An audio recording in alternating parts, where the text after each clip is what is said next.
दी banking गुरु channel में आपका स्वागत है।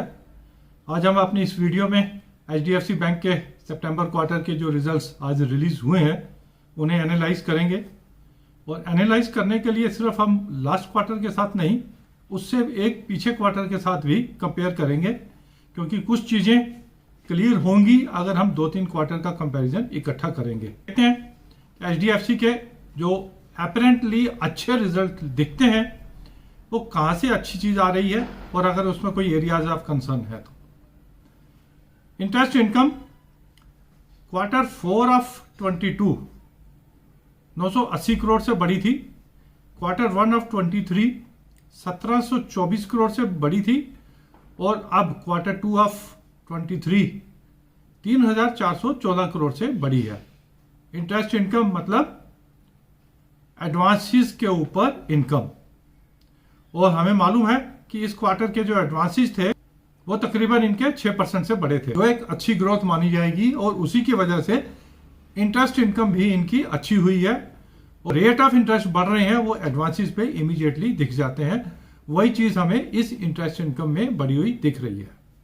अदर इनकम क्वार्टर 4 में 546 करोड़ से कम हुआ था। Quarter 1 of 23 that is June quarter 1250 crore से कम हुआ था और इस बार इन्होंने 1207 करोड़ से बढ़ाया है, रिवर्सल हुई है।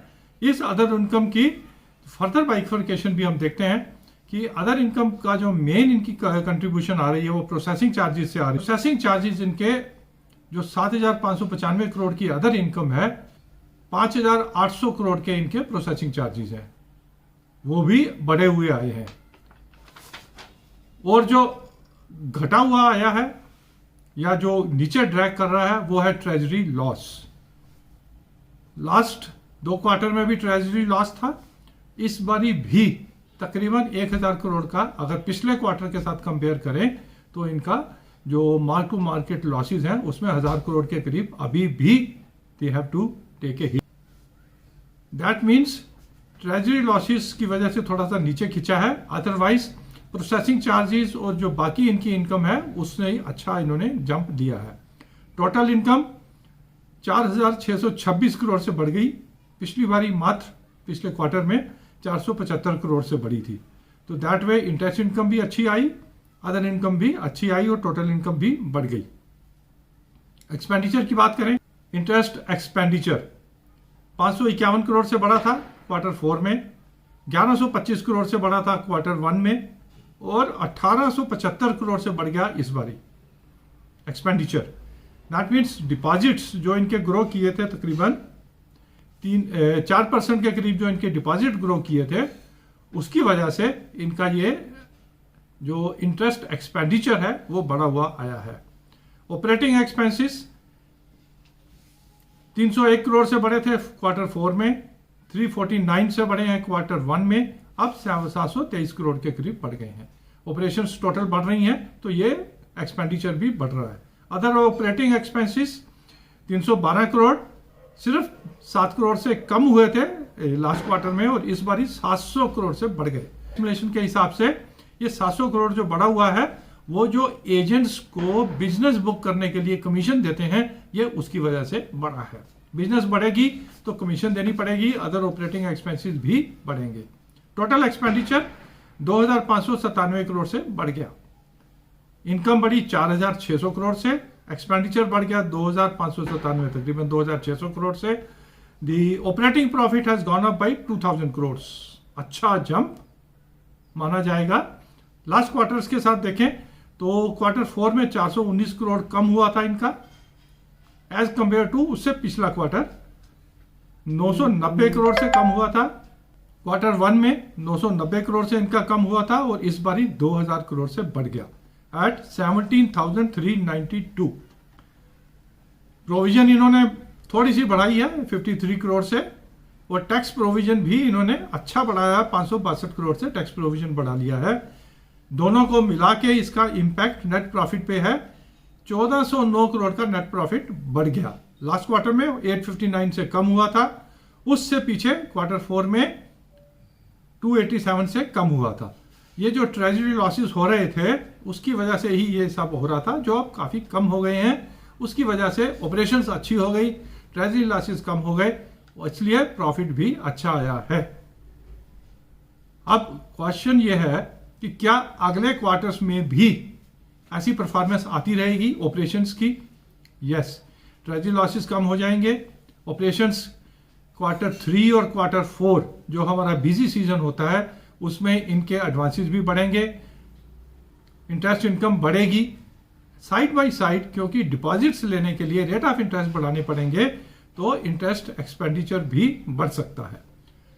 तो ऑल इन ऑल इनकी ऑपरेशंस मोर और लेस इस लेवल पे रहने की उम्मीद हम कर सकते हैं। एसेट क्वालिटी में मोर और लेस स्टैग्नेंट है, छोटा सा जंप 250 करोड़ के करीब इनका बढ़ा है। Gross NPA, net NPA same level पे है। एचडीएफसी बैंक का एनपीए पहले ही काफी कम है, अगर नेट एनपीए देखें तो जस्ट 0.33 है, इसे नीचे जाने का स्कोप कम हो जाता है, इसे नीचे लेके जाने का। तो एसेट क्वालिटी ऑलरेडी अच्छी है, इसलिए इसमें बहुत ज्यादा हमें अंतर नहीं दिख रहा है।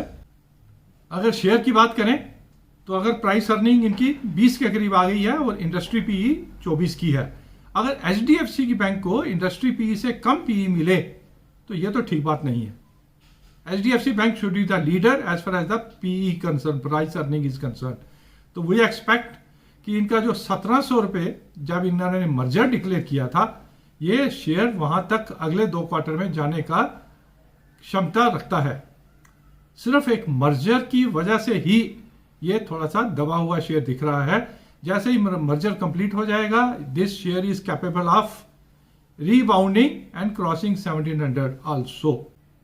1440 रुपए पे कल ट्रेड कर रहा था, अभी स्कोप है इसमें, मार्केट अगर ठीक रहती है तो ये 1500 रुपए क्रॉस करेगा। अगले 2 क्वार्टर के रिजल्ट्स ऐसे ही आते हैं या इससे बेटर आते हैं तो 1700 तक जाएगा। उसके बाद मर्जर की बैलेंस शीट आने के बाद then this will get again re rated. चाहे ट्रेडर्स हों चाहे इन्वेस्टर्स हों, एचडीएफसी बैंक हमारा ऑल टाइम फेवरेट रहा है प्राइवेट सेक्टर बैंक्स में। इस लेवल पे भी हम एक्यूमुलेट कर सकते हैं लॉन्ग टर्म के लिए, और ट्रेडर्स ये रिजल्ट्स देख के अच्छा जंप 1500 से ऊपर का जंप ये एक्सपेक्ट कर सकते हैं। ये था हमारा छोटा सा एनालिसिस एचडीएफसी बैंक के रिजल्ट्स पे। ये हमें इंडिकेट करता है, और जो फेडरल बैंक के भी कल रिजल्ट आए थे, कि आने वाले बैंकों के रिजल्ट्स अच्छे ही आने वाले हैं। शेयर्स भी अच्छे जंप में हैं, क्योंकि इवन 3 महीने की रिटर्न अगर इसकी देखें एचडीएफसी बैंक की तो 6.53 की रिटर्न आ रही है। बाकी बैंकों की इससे भी अच्छी है। कल हमने फेडरल बैंक की देखी थी, 34% की रिटर्न आई हुई है। दैट वे एचडीएफसी में अभी भी स्कोप बाकी है। ऑलरेडी शेयर चल चुके हैं, उनके रिजल्ट अच्छे आने लाजमी हैं। कहीं अगर अच्छे नहीं आए तो पिटाई भी उन शेयरों की अच्छी होगी, और जो ऑलरेडी चले हुए हैं उनके अच्छे से भी अच्छे रिजल्ट आने की उम्मीद है। अगले 2-3 क्वार्टर बैंकों के रिजल्ट्स ठीक ठाक रहने की उम्मीद है। तो बैंकिंग शेयर्स में, बैंक निफ्टी में बने रहिए। मार्केट का सपोर्ट रहा तो अच्छी रिटर्न्स आपको बैंकों के स्टॉक्स में और बैंक निफ्टी में मिलती रहेंगी अगले 2-3 क्वार्टर्स के लिए। Thank you.